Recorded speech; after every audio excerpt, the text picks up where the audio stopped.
You are listening to Adda, a Transfin podcast. These are 15-minute conversations to achieve a singular objective, that is, to intrigue, amuse, and nudge you into thinking a little deeper.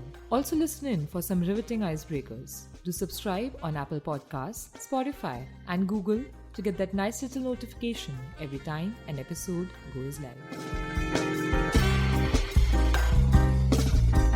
Hi folks, we have reached the final episode of this season of Adda. Yay! This week, we talk about the stories behind the fiscal year, RBI's accounting year, and the calendar year. We end the season by talking about something both Sudhanva and I are really passionate about: healthy eating.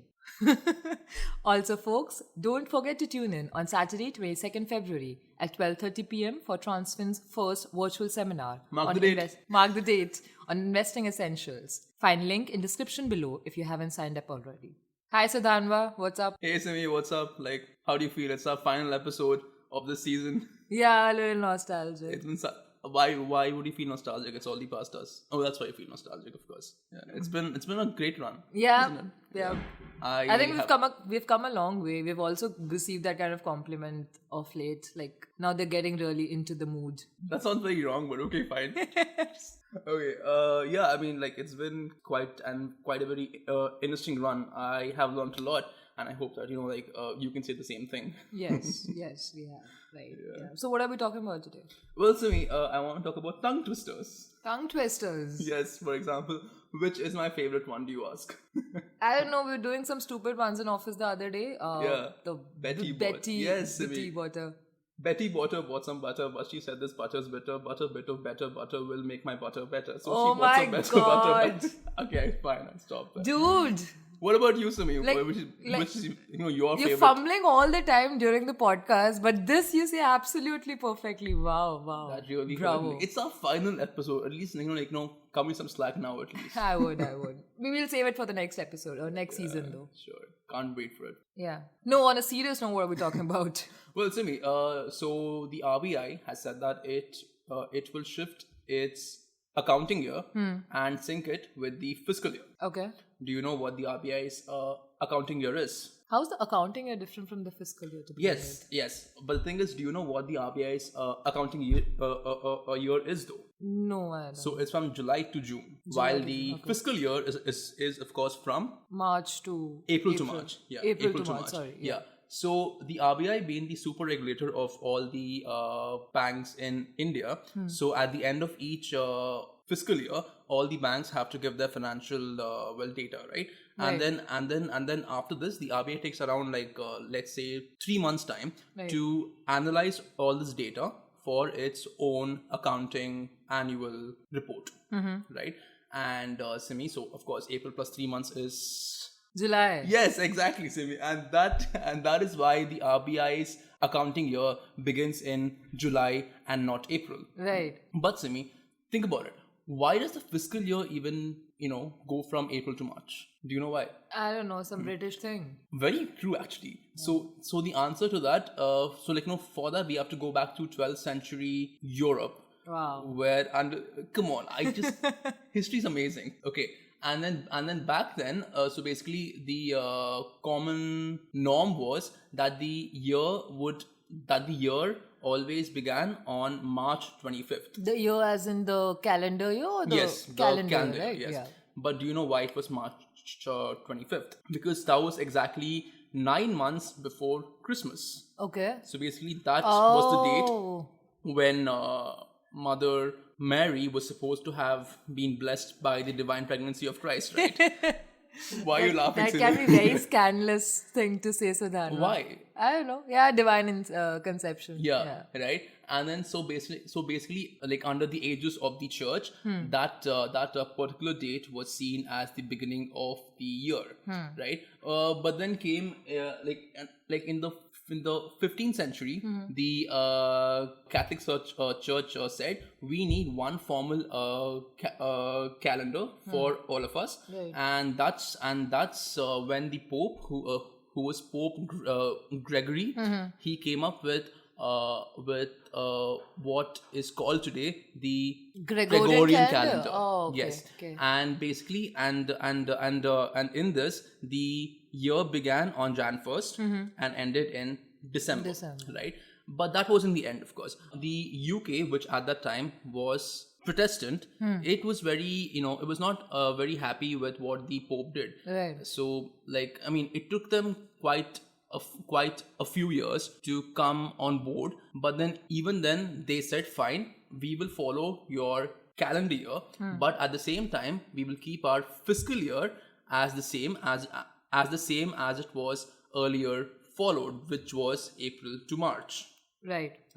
And also thanks to the the global influence of the UK, the fiscal year has continued to be April to March in many countries in the world. Right. But yeah, Simi, but at the same time, right, the Pope chose January to be the first month and December to be the final month.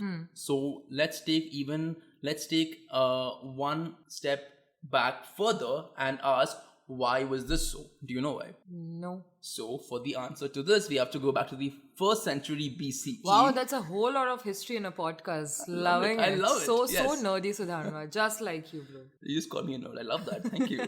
Yeah. So basically, in the 1st century BCE, we have to go back to the Roman Empire when under the rule of Julius Caesar, January was picked as the first month and December the final one. So basically, the influence of ancient Rome, in a way, exists to this day in the calendar that we follow.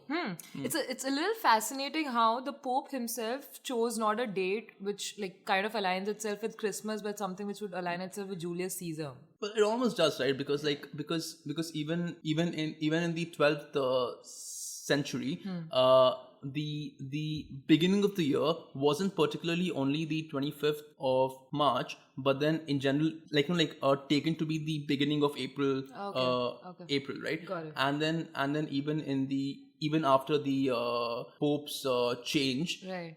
even then the ending of the year was seen to be sometime around the birth of Christ. Okay. So it's very interesting because this is something we see every day, as in like the day and date and all of that. But then all of this is the product of so many events that have taken place throughout the years across the world. Centuries, religion, across histories, religions. It's very, very interesting.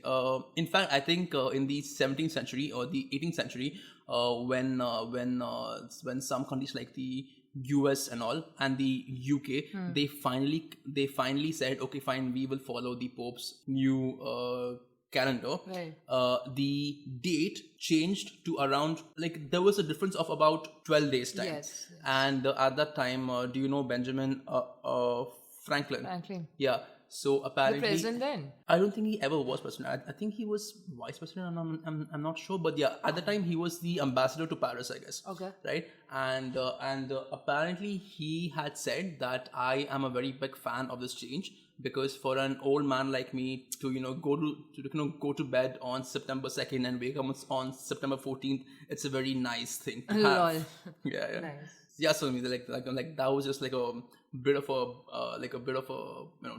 trip to the past about the story behind our different calendars. Nice. Fiscal calendar. And right. all of that. Nice. Yeah. That was interesting. So we spoke about something which you are really interested about. History, RBI and all of those things.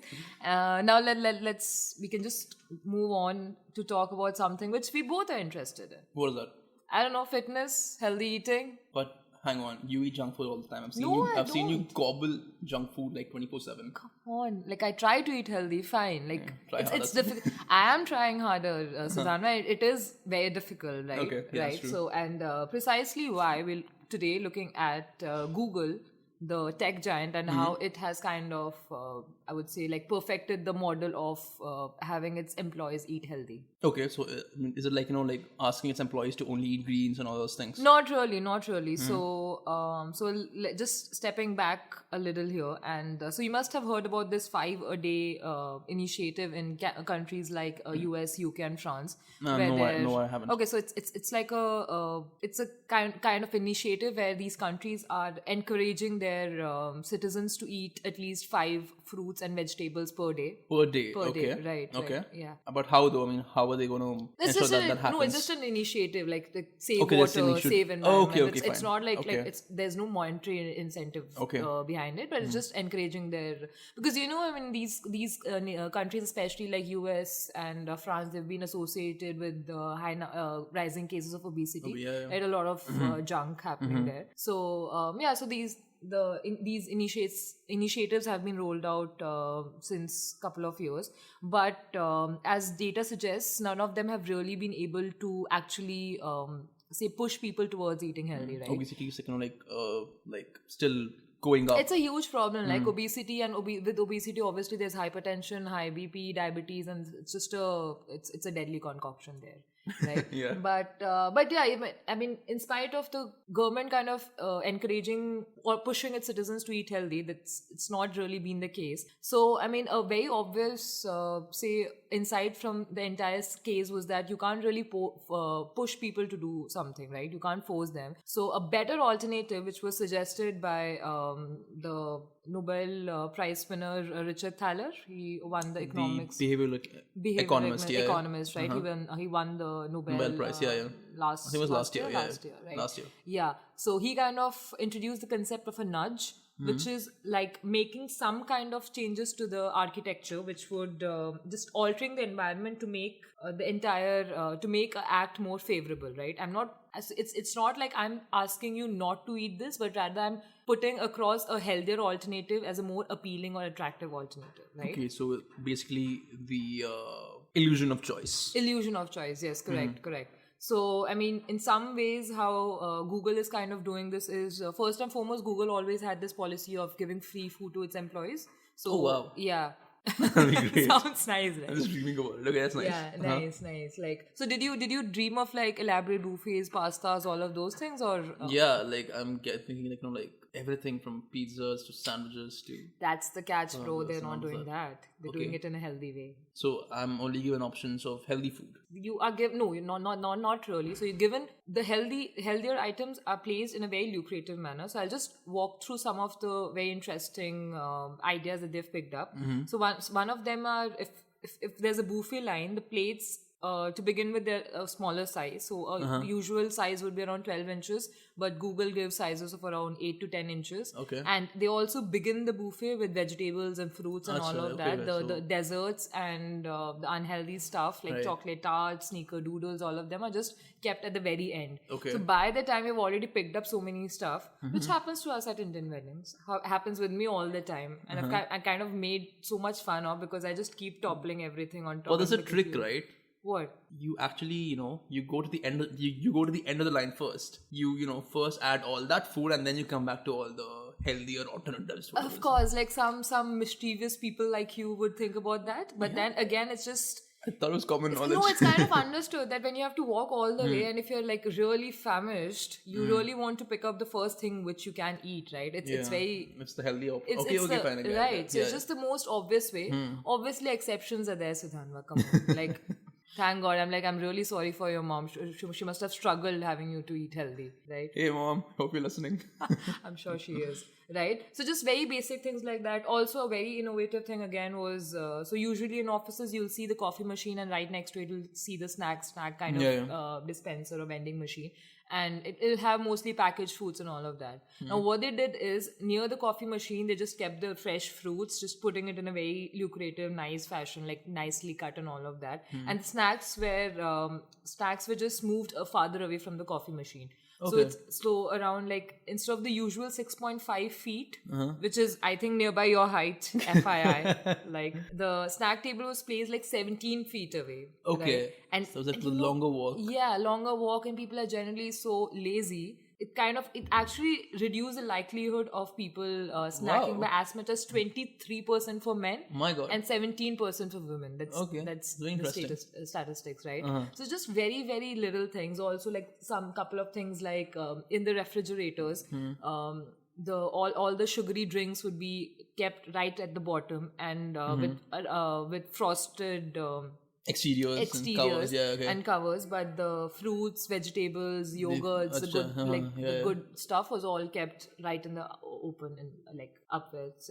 So very, very little things like that, but a great initiative, a great thought for that matter. It's very ingenious. It's also very simple if you actually think about it. It's very simple, but one thing to be noted is like at the end of it all, they really had to make the food tasty, right? I mean, I just can't give you broccoli every day and just steam broccoli. You would not eat it. Like no one would eat it. Like no, not cows don't eat broccoli, bro. Okay, fine. You know what I mean. Right, I do. But like the idea behind it is you take little steps, but then you also try to make the food healthy and nice, right? And to add to it all, it's the first. I think the biggest initiative was that it's free food at the end of the day, right? Yeah. But I don't get it. I mean, in the end of the day, like it is still a $1 trillion firm. It is. That's the point, right? To replicate the entire thing, it's a little difficult. I mean, it's a lot difficult. But then there's like very, very basic things. I'm saying so. Even if you are having vending machines, all of that, you can just keep them farther away from the coffee machine so that people don't like instinctively. So every time you have a coffee, you have this urge of like eating like a biscuit or chips or something like that. If you even just keep it away, it's just a better alternative. Little things to do. Okay? Little things to do, right? Nice. Even in the fridge, like even in office, we can just like a lot of times we get chips and all of that. We can just have like healthier options, like say chickpeas or something like that. Nice. Yeah. I mean, not like a very nice thing to eat, but you don't it's seem pleased with that idea.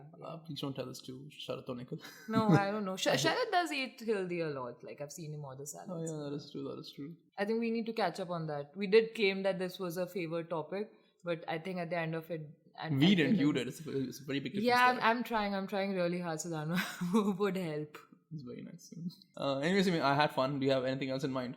Nothing really. I mean, it is our final episode of the season. I don't know, like guys who are listening to this, I would like really... And girls who are listening to this. Guys and girls, of course.